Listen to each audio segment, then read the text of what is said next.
c'est ça. Je parlais de la polarisation pendant tout le débat sur la charte. Comment vous l'avez vécu? Je l'ai vécu comme un humain intéressé dans le cadre d'une société qui est en train de débattre de quelque chose que moi je considère toujours comme étant important. La commission Bouchard-Taylor avait fait une sorte d'exercice, avait brassé les choses. On arrive avec une charte. Il y a eu des erreurs qui sont commises par le gouvernement au moment de la charte, la façon de présenter, avec des points très, très précis qui, bon, à mon avis, n'auraient pas dû apparaître là, mais de grosses maladresses. Mais quand même, il y a un débat qui est en cours. C'est ça qui est intéressant. C'est une société qui, on peut dire, est à l'avant-garde des sociétés modernes, de le mettre sur la table et dire on veut un nouveau contrat social. Alors ça, c'est la bonne nouvelle. On veut un nouveau contrat culturel, on veut un nouveau contrat social. En fait, on veut un projet de société. Et là, on va établir des valeurs impératives, on va établir puis le reste, bon, c'est la vie, tu sais. Mais moi, je le voyais comme ça. Donc, en principe, je suis un citoyen de bonne humeur. Tout comme, tu sais, je fais la comparaison avec un bon débat public sur l'aide à mourir, un bon débat public sur des différents sujets. Jusqu'au moment où, évidemment, le problème des sociétés sera toujours le même, jusqu'au moment où il y a un risque de dérapage. Le débat public de qualité exige, il est exigeant. Il est exigeant, c'est-à-dire que la démocratie, c'est pas le concert des abrutis. Ça peut pas être le concert des abrutis. Si c'est ça, ça s'appelle pas la démocratie. C'est l'échec de la démocratie. Alors, c'est exigeant sur le plan intellectuel. Alors là, on est dans une société, dans un monde, puis c'est pas le Québec. C'est les États-Unis, c'est le Canada anglais, c'est l'Europe, où on dirait que l'humanité, au moment où l'humanité aurait besoin de se mobiliser dans ses idées les plus subtiles, dans ses idées les plus fines, dans ses idées les plus créatrices, et les plus rassembleuses, et les plus empathiques, et les plus... C'est à ce moment-là que tout le monde devient paresseux sur le plan intellectuel, et on dirait que tout le monde est fatigué, tout le monde, c'est pas trop, tout le monde recule sur le plan intellectuel plutôt qu'avancer. Et ce débat sur la charte, évidemment, fait ressortir quelque chose dans lequel moi, je ne me reconnais pas. Tous les gens qui ont commencé à dire, ben, tu sais, il y a un Québec profond raciste, ou il y a un racisme chez les Québécois, ou il y a toutes sortes de choses comme ça, je ne me reconnaissais pas là-dedans du tout. C'est pas le Québec que je connais, c'est pas les Québécois que je connais, c'est même pas les Canadiens français que je connais. J'ai jamais connu ça. Bien sûr qu'il y a toujours il y aura toujours dans un groupe des irréductibles.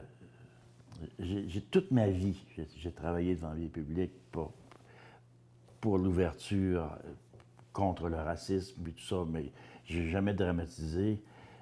En tout cas, je me suis jamais suicidé, j'ai jamais fait de dépression nerveuse sur le fait que j'ai rencontré des gens qui sont irréductibles. Il n'entendra jamais celui qui ne veut pas entendre. Alors, l'important, c'est de savoir s'il y en a-tu 90 ou s'il y en a 10 et moi, ça ne m'a jamais inquiété parce que je connais très, très bien le territoire, je connais les gens. La proportion est très faible, mais des fois, elle peut parler très fort. La petite proportion peut parler très fort. Et ça peut faire déraper le débat. Le débat peut se dramatiser avec des événements. Et Dieu sait qu'on est arrivé dans ce débat-là avec toute la question des musulmans, toute la question de la religion et toute la question du terrorisme. Tout arrive en même temps. Ça a faussé le débat. Ça a faussé le débat. Mais la valeur du débat n'est pas être... et la nécessité et la qualité nécessaire, ça peut pas être mis en doute. On a, pour nos enfants et devant nous, on a une responsabilité, c'est-à-dire une société à construire. OK. Est-ce que ça a été un bon moment de faire ce débat en élection, en pleine élection? La politique a ses raisons. Et en général, les politiciens sont assez maladroits.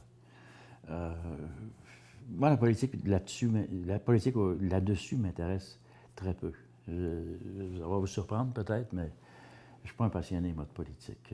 Et je veux dire, ça a été quand même utilisé, ce débat sur la Ben charte. oui, bien sûr, c'est sûr. La tentation est là, dans n'importe quel pays.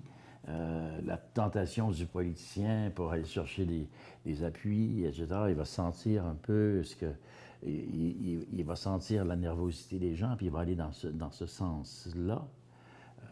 Mais le problème, au moment c'est qu'on a présenté à l'époque, ce qui m'a un peu frustré, c'est qu'on parlait de la charte comme étant que là, le Québec découvrait quelque chose, ou le Québec découvrait la diversité, ou le Québec allait s'ouvrir à la diversité après avoir été si fermé. Je m'oppose fortement à cette idée, cette hypothèse qui ferait que le Québec, c'est une société particulière. C'est des gens, comme tout le monde. C'est une société comme tout le monde. Ses particularités sont historiques. Ses particularités, bon, c'est le fait de parler français en Amérique du Nord, c'est le fait d'avoir été conquis, c'est le fait d'avoir résisté à l'assimilation, c'est le fait de s'être accroché à certaines choses. Mais il n'y a rien de particulier. Le Québec, c'est une identité qui est en évolution. Et depuis le degré zéro de la Nouvelle-France, et ensuite, même après la conquête, le Québec, c'est tout le monde. C'est toutes sortes de monde. J'arrête pas de le dire, la première grande diversité. Les Québécois, les Canadiens français, les gens d'ici sont les plus grands spécialistes de la diversité culturelle. Ils n'ont jamais été homogènes et fermés. Quand tu rencontrais des Iroquois, un Iroquois, c'était pas un Algonquin c'était pas un Français c'était pas un Écossais c'était pas un Irlandais, c'était pas un Hollandais. Tout le monde était d'accord pour haïr les Anglais, mais c'était... on se mettait ensemble là, pour finir par faire ça. Mais au 19e siècle, il y a déjà une immigration très diversifiée dans une ville comme Montréal, même à Québec, mais dans une ville comme Montréal. On rappelait, récemment, quelqu'un l'avait rappelé, mais avec justesse, les Syriens sont arrivés comme migrants, comme réfugiés en 1885-1890. Ils sont arrivés au Québec, ils ont été en forêt, ils ont été chez les Indiens, c'était des vendeurs de commerce chez les Indiens. Ah, je ne savais pas. Non, mais c'est des histoires formidables qu'on ne se raconte pas. Ils sont devenus francophones, ils sont devenus, fouillez-moi, là, ils sont devenus... et on a créé tout le monde ensemble un monde comme ça. Les Juifs étaient ici en 1830. Les Syriens, ils sont venus à la fin. Il y avait les Italiens, il y avait les Grecs, tout le monde est venu. Puis tout le monde se reconnaît là-dedans.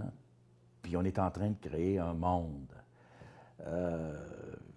Il va falloir trouver les règles pour le faire. Puis il n'y a pas d'autre règle que je t'aime bien, je trouve ça riche, je trouve ça bien, je trouve ça intéressant. T'es donc intéressant. C'est donc intéressant. Alors moi, je l'ai vécu mal, finalement, là, si je veux répondre en réfléchissant tout haut. J'ai trouvé que le discours était trop étroit sur la charte. Trop étroit. Trop le nez collé sur t'as-tu quelque chose accroché? T'as-tu un foulard, toi? T'as-tu un petit casse à la tête? De quoi on parle? On parle pas de ça, tu sais. Quand un Indien avait une plume, là, il avait sa plume, puis il était beau. La trouves-tu belle, la plume? Moi, je la trouve belle, la plume. Si tu veux une coiffure, tu sais, j'ai pas une grande admiration, moi, pour une société de casquettes Canadian Tire, là, tu sais. C'est un signe très ostentatoire, ça. Je veux dire, porter une marque de commerce à la tête, là. Ben, je dis Canadian Tire, là, je veux pas être méchant pour personne, là. Mais quand tu portes une calotte, là, t'en as un signe ostentatoire sur ta tête. Tu sais, on a chacun une allure, un costume, mais c'est bien plus beau quand on a tous nos costumes, finalement, à la fin. On peut convenir, dans une discussion intelligente, que certains signes, certains costumes portent une charge de soumission, d'avilissement, de choses dures. Mais tu ne peux pas tout mélanger dans ta garde-robe, là. C'est pas vrai, là. Ce qu'on appelle les signes ostentatoires, j'ai trouvé ça un peu ridicule comme débat. Moi, ça ne me dérange pas.